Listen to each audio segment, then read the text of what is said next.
You ever get that gut feeling something ain't right? Like everyone's just been nodding along to the same story for years, but deep down, you know something's off. That's exactly what's going on right now with Tupac Shakur. For almost 3 decades, we've all been spoon-fed this neat little narrative. Vegas shooting, 6 days in the hospital, then gone. But suddenly, out of nowhere, here comes McCree Shakur, Tupac's actual brother, on national television, calmly throwing that entire story in the trash. And he's not doing it with some wild theory or YouTube conspiracy. He's sitting across from Piers Morgan, speaking carefully, deliberately, like a man who's been carrying the weight of a secret for years. The moment Piers brings up Diddy, yep, that Diddy, McCree's eyes say it all. This isn't some beef. This isn't speculation. It's something deeper. The man's body language, his tone, it's like he knows way more than he's letting on. He talks about a phone call from 2008 when Diddy, out of the blue, called him trying to convince him that he had nothing to do with Tupac's death. Let that sink in. Who does that? Who randomly calls a victim's family 12 years after the fact to say, hey, just so you know, I didn't do it? People who are guilty worry like that. Innocent folks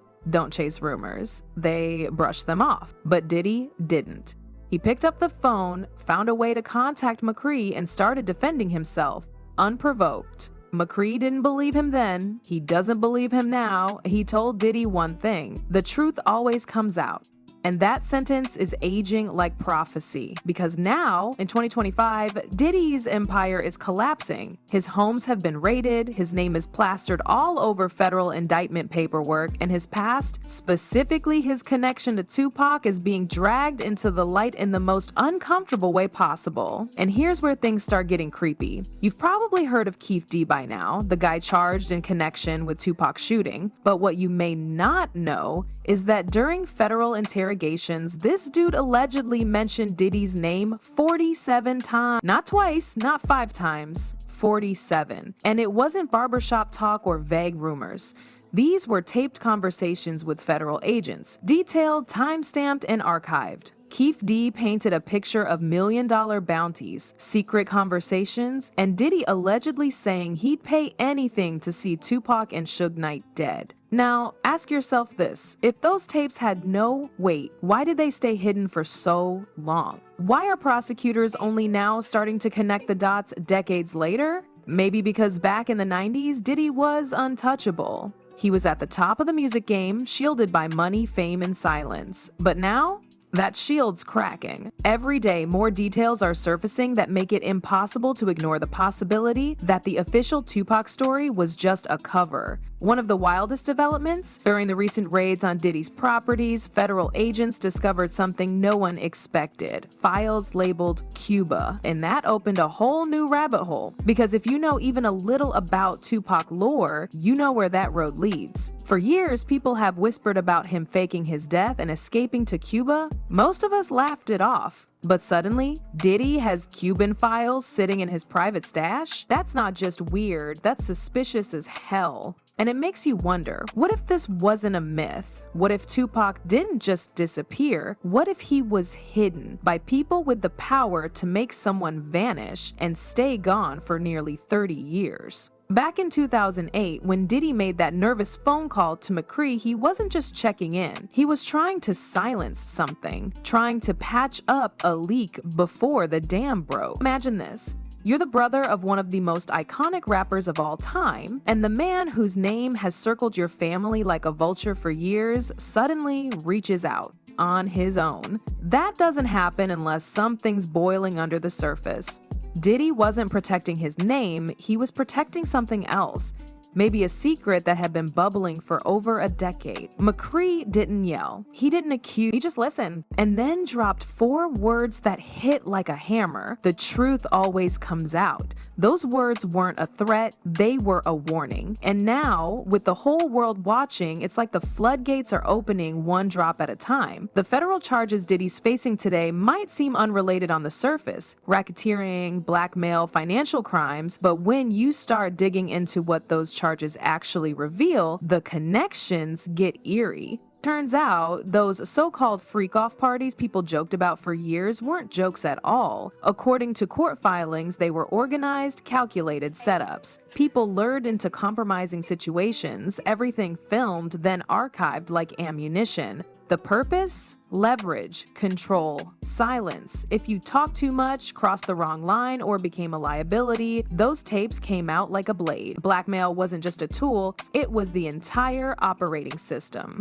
Diddy allegedly turned Bad Boy Records into more than a label. It became a machine, one built to extract loyalty and crush rebellion. And here's where the Tupac angle gets real ugly. If Diddy had built a system designed to silence people with evidence, favors, or force, who's to say that same machinery wasn't already running back in the 90s? It wasn't as public back then, but that might have been the point. Vegas was chaotic. That night in 1996, after the Tyson fight, there were thousands of people on the strip. Cameras, crowds, energy, but somehow no one saw the shooter. No usable footage, no real suspects. Suge Knight, sitting right next to Tupac, survived, yet no one really pressed him for details. No one's ever been convicted. It's almost like the crime was meant to stay unsolved. Then there's the coroner's report. Tupac's height and weight?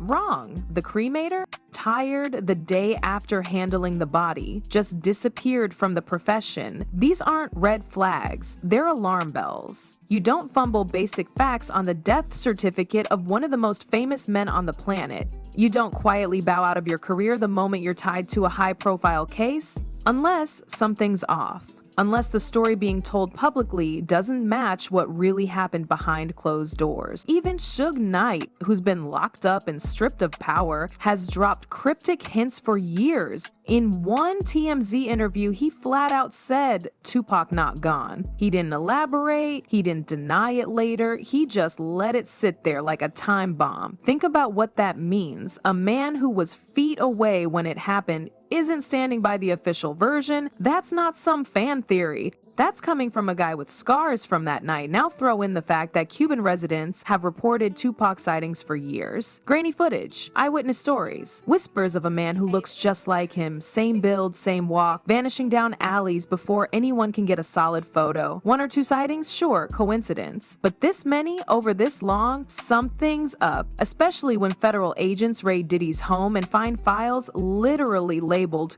Cuba, not music contracts, not tour notes. Cuba, one word that changes everything. Assata Shakur, Tupac's aunt, has been living in Cuba since the early 80s after breaking out of a US prison. She's on the FBI's most wanted list, and yet she's remained untouched, protected by a foreign government. That alone proves something critical. Cuba doesn't play by America's rules. They've harbored fugitives before, and they've done it successfully. If anyone could disappear into the Cuban system and never be found again, it would be someone like Tupac, especially with the right help and the right cover story. That's why those Cuban files found in Diddy's private stash aren't just curious, they're potentially explosive.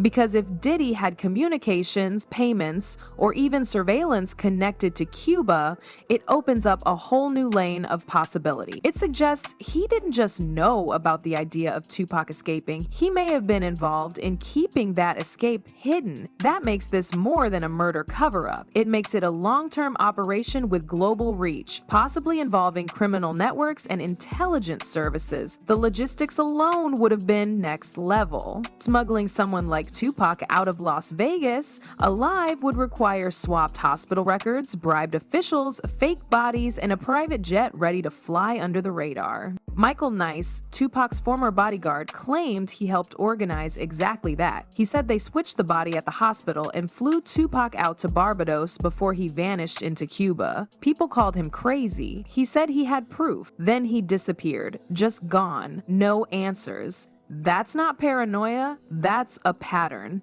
Add in the US government's silence for decades. How has no one ever been officially held responsible for Tupac's death? How did such a massive event get brushed into cold case territory while everyone involved kept moving like nothing happened? The Vegas police had leads, they had names, but no arrests, no trials, no closure. That doesn't happen unless someone powerful wants it to stay quiet, someone with enough pull to reach across departments, cities, even countries. Now we've got federal prosecutors digging through Diddy's entire empire, not because of Tupac directly, but because the criminal structure he allegedly built is finally being exposed. And what they're finding now could retroactively connect all the dots: old tapes, money trails, witnesses who went missing or were too scared to talk. Even now, in 2025, victim number 3 in a current case has vanished, can't be contacted, not even by her own attorney. If people can disappear today with internet, GPS, and surveillance everywhere, imagine how easy it was back in the 90s. This isn't just about Tupac anymore, it's about how the music industry might have been used as a front for something much darker. Bad Boy Records was printing hits, but it might have also been laundering power, coercion, fear, silence. Artists became assets, parties became traps, and every track that climbed the charts might have had a shadow underneath it, one that led back to control,